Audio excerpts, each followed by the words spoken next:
Mayroong bagong manlalaro ang Golden State Warriors na kanilang pinapirma at ito'y si Davis Bertans, ang sharpshooter sa NBA. Kabilang siya sa mga magagaling na tirador sa liga. Naging free agent si Davis Bertans nang siya'y iniwave ng Charlotte Hornets pagkatapos na maging parte ng Gordon Hayward trade papuntang OKC Thunder.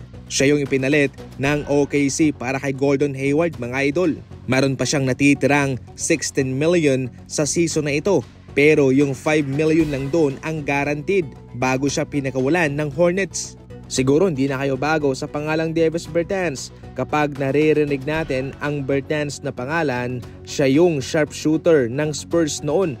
Mayroon siyang career 40% na 3-point shooting at nag-a-average ng 8 points sa loob ng 18 minutes sa kanyang 475 career games. Ngayon, patungkol naman sa kontrata, ano nga ba ang pinirmahan ni Davis Bertans? Well, training camp ho ito, mga idol. Ibig sabihin niyan ay magkakaroon siya ng pagkakataon para makipag-compete para sa official lineup ng Golden State Warriors. Kasalukuyang kompleto ang 15-man lineup ng Golden State Warriors, pero mayroong malaking pero, mga idol.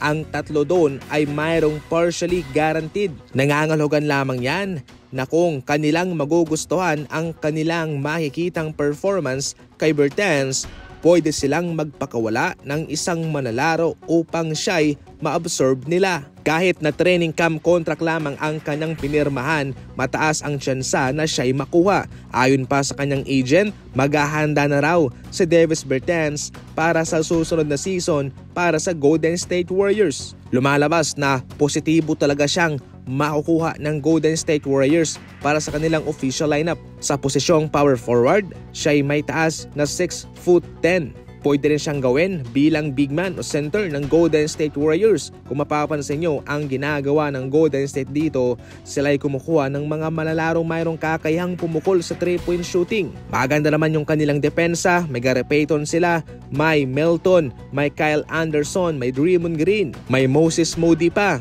Ngunit lamang talaga yung kanilang opensa dahil sa kanilang kinukuhang mga manlalaro ngayon. More on 3-point shooting ang gusto ni Coach Steve Kerr.